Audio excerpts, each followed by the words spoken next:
Of a partner. Death of the partner जो है, ज़रूरी नहीं है कि डेथ ऑफ द पार्टनर तभी हो जब आपकी बुक्स ऑफ अकाउंट्स क्लोज हो, बिकॉज डेथ इज अनसर्टेन। तो change in profit sharing ratio की तरह, एडमिशन की तरह, रिटायरमेंट की तरह डेथ भी जो होती है, अगर किसी पार्टनर की डेथ होती है तो फर्म जो है इट मीन उसका एंड होती है। Accounting process on the death of the partner जो है ये बिल्कुल सेम है जैसे रिटायरमेंट का है, लेकिन डिफरेंस क्या है, जो रिटायरमेंट ऑफ पार्टनर होती है वो वॉलंटरली इन नेचर है, वो प्लान्ड हो सकती है, लेकिन डेथ जो है वो प्लान्ड नहीं होती, दैट इज टोटली अनसर्टेन। हमने जो पेमेंट देनी होती है रिटायरिंग पार्टनर को रिटायरमेंट के केस में वो देते हैं, उसके लोन अकाउंट में ट्रांसफ़र करते हैं, लेकिन जिस पार्टनर की डेथ हो जाती है उसको बोलते हैं डिजीज पार्टनर। और डिजीज पार्टनर खुद तो कोई वो चीज़ ले नहीं सकता, जो उनके आगे लीगल हायर्स होते हैं, लीगल हायर मीन जो उनका आगे नेक्स्ट वारिस हैं, वो हम लोग उनको they are entitled to receive the amount. तो सबसे पहले जब डेथ ऑफ द पार्टनर होता है, सबसे पहले हम प्रॉफिट शेयरिंग रेशो में जो चेंज आया है उसको डिटरमिन करते हैं, फिर गुडविल की वैल्यूएशन करते हैं, फिर हम revaluation of assets and liabilities करते हैं, फिर हम रिजर्व अकमुलेटेड प्रॉफिट्स और लॉसेस की एडजस्टमेंट करते हैं, फिर हम देखते हैं कि डिजीज पार्टनर का शेयर ऑफ प्रॉफिट कितना होगा till the date of death, और एंड में हम निकालते हैं कि डिजीज पार्टनर की अमाउंट कितनी। अब देखो change in profit sharing ratio कैसे होता है। नया शेयर क्या होगा, मान लो जितना उनका एग्जिस्टिंग शेयर था वो शेयर था, उसमें वो शेयर प्लस कर देंगे जो उन्होंने डिजीज पार्टनर का लिया। For example X, Y and Z, these are the three partner, ratio थी 5:3:2। सपोज वाई की डेथ हो गई तो न्यू रेशियो विल बिकम 5:2।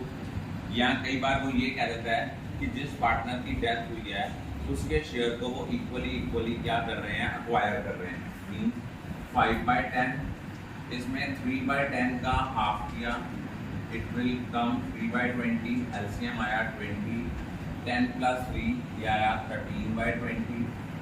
आगे दिया हुआ है 2/10 + 3/20, 4 + 3/20 दैट इज 7/20।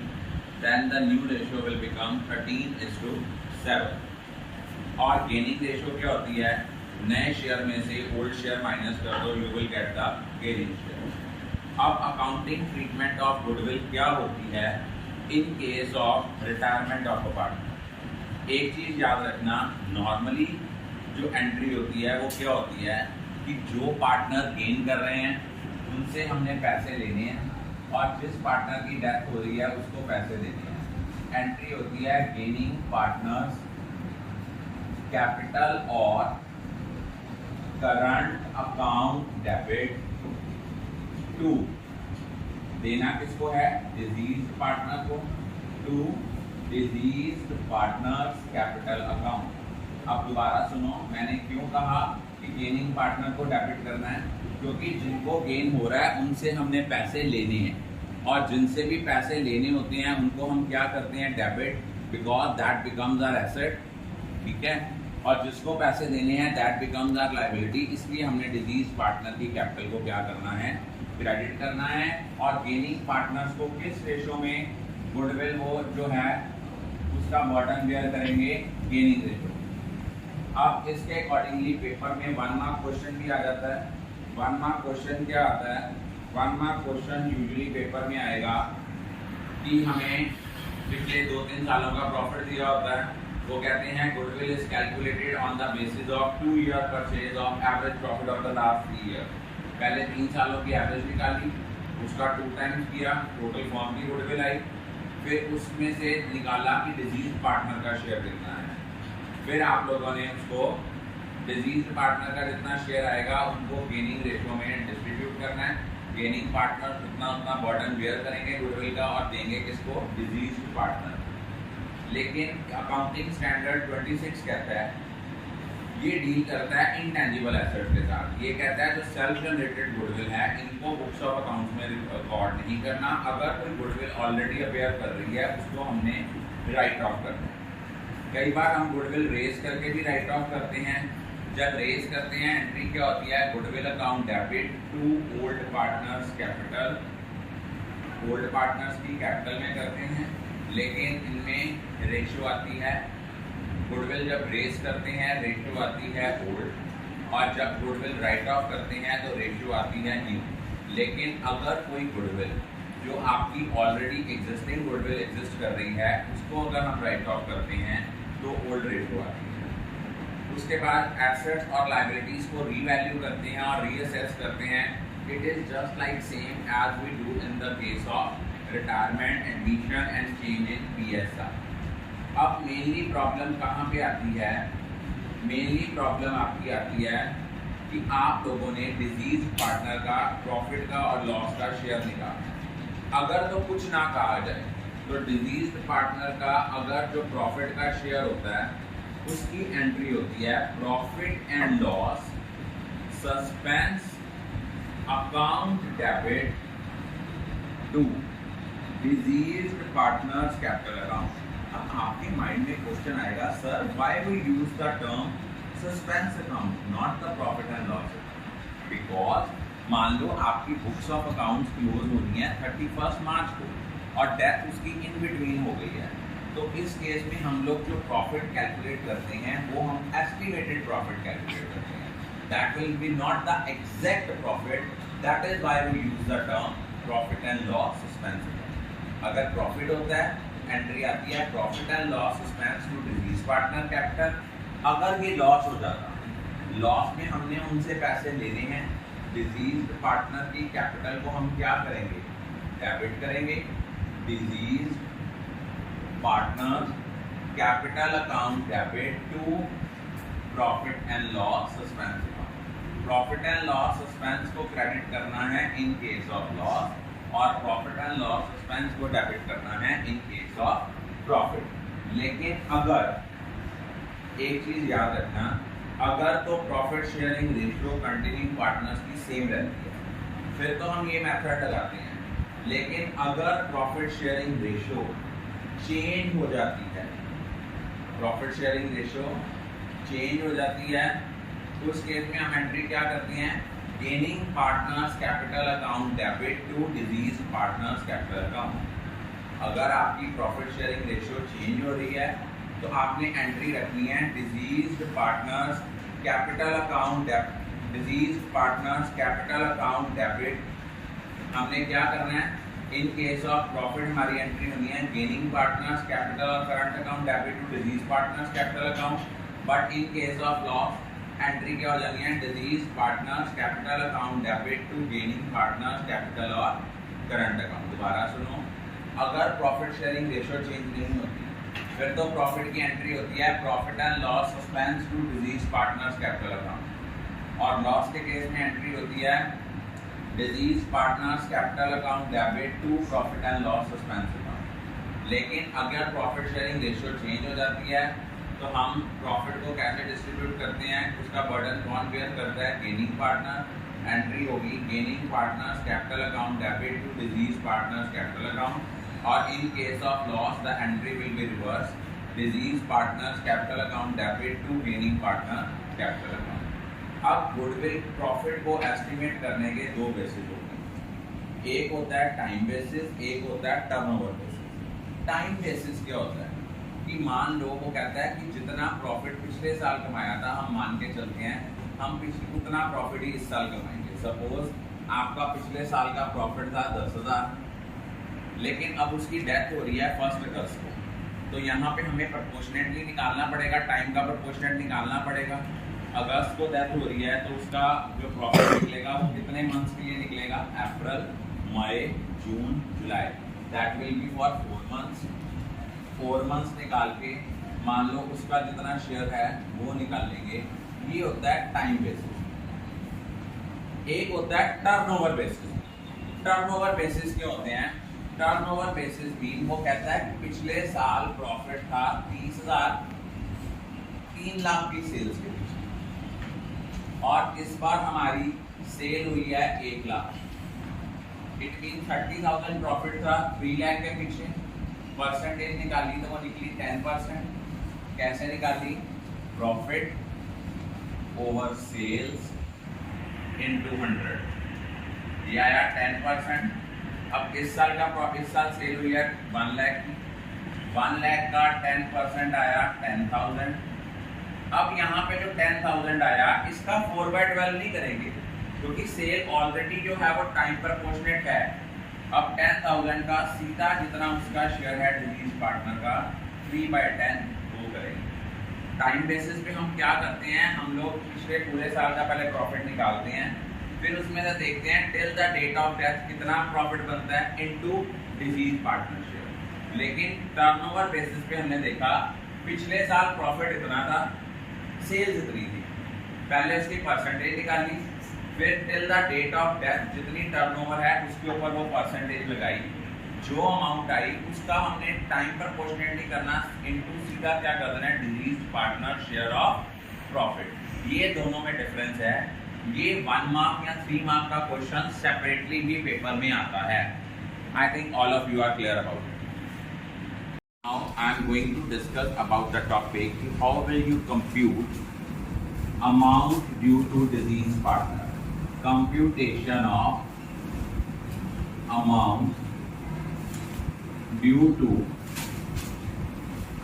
डिजीज पार्टनर कि जो पार्टनर जिसकी डेथ हो रही है उसको कितनी अमाउंट ड्यू है, इसको कैलकुलेट कैसे करेंगे। सबसे पहले आपको पता होना चाहिए जिस पार्टनर की डेथ हो रही है उसको हमने क्या क्या देना है। सबसे पहले तो उसका कैपिटल बैलेंस, उसका गुडविल का शेयर, जितना उसका प्रॉफिट बनता है till the date of death वो, उसके बाद अगर उसको कोई रीवैल्यूएशन पे गेन हो रहा है तो उसका गेन में जो शेयर है, लॉस हो रहा है तो लॉस का शेयर, उसका share of accumulated profits and reserve, interest on capital till the date of death, salary, और उसके बाद कौन कौन सी अमाउंट डेबिटेड होनी है।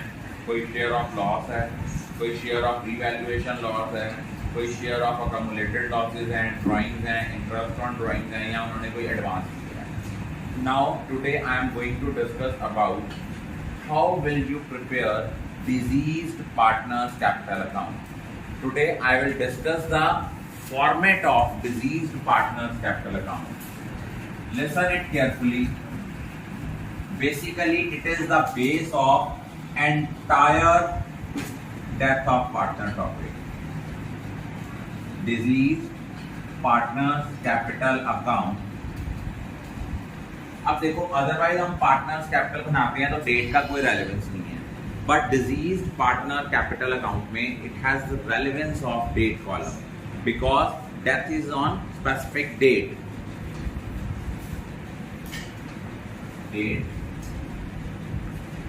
Particular,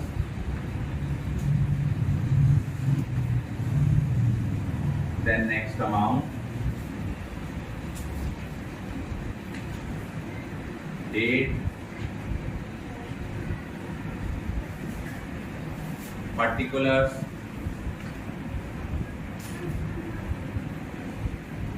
amount।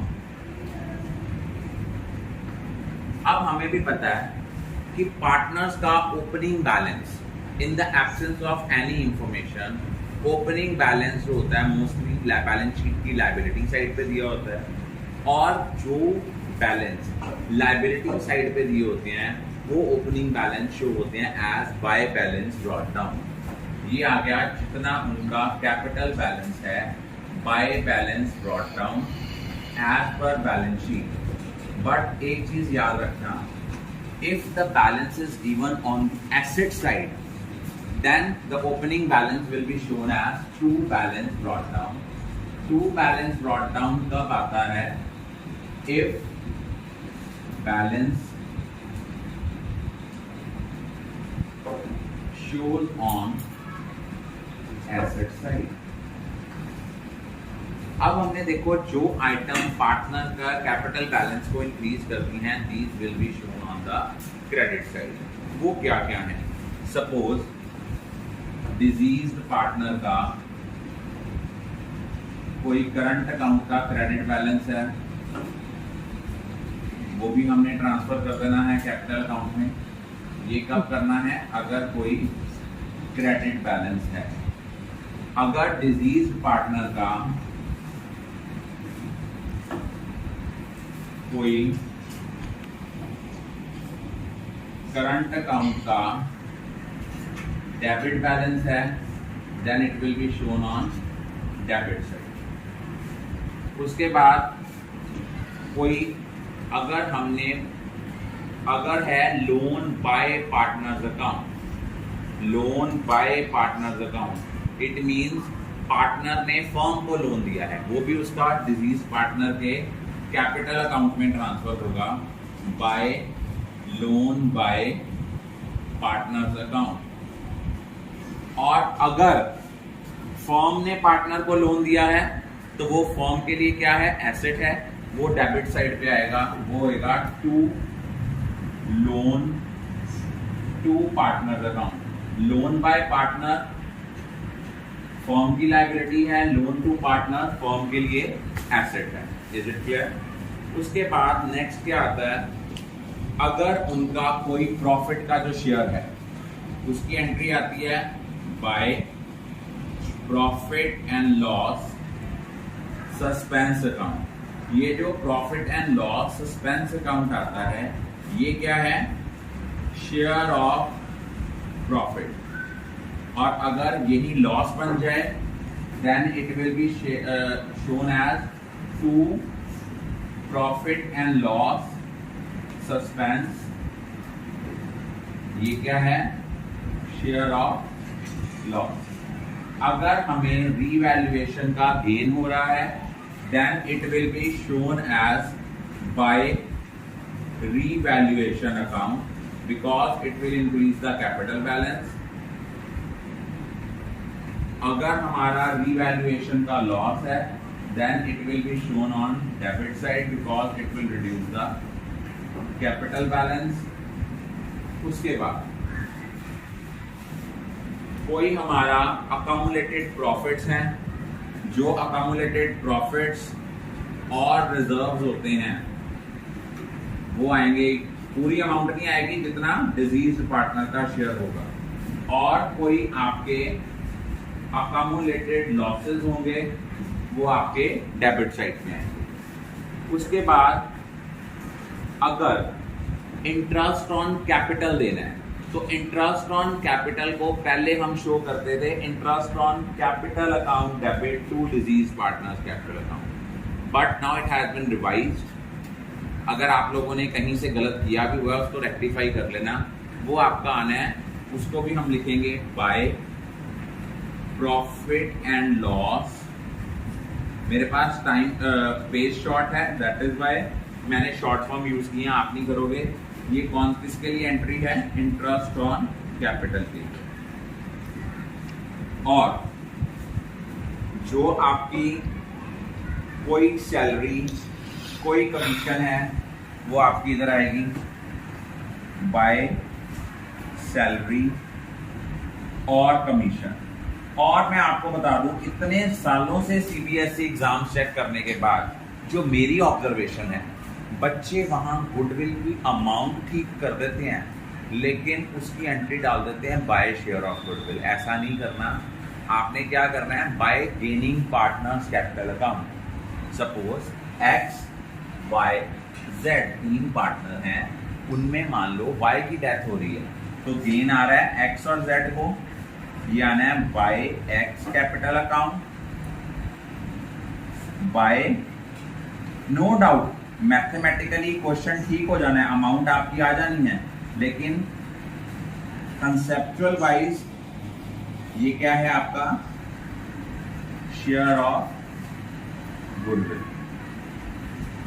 और अगर प्रॉफिट में भी केस में क्या होता है कि अगर प्रॉफिट की एंट्री डालनी है और जिस जो पार्टनर्स हैं उनकी प्रॉफिट शेयरिंग रेशियो चेंज हो रही है, एंट्री होती है gaining partners capital account debit to deceased partner capital account. अब आपका कौन कौन सी चीजें रह गई, कोई आपकी ड्राइंग्स हैं,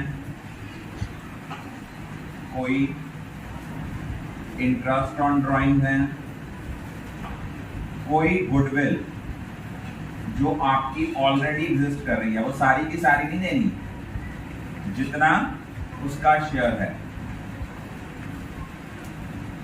और बैलेंस जो है वो हमने कहां ट्रांसफर करना है, बैलेंस को हमने टू बैलेंस कैरी डाउन नहीं लिखना, मेजॉरिटी स्टूडेंट्स ये गलती करते हैं, उसको आपने लिखना है to deceased partners executor account.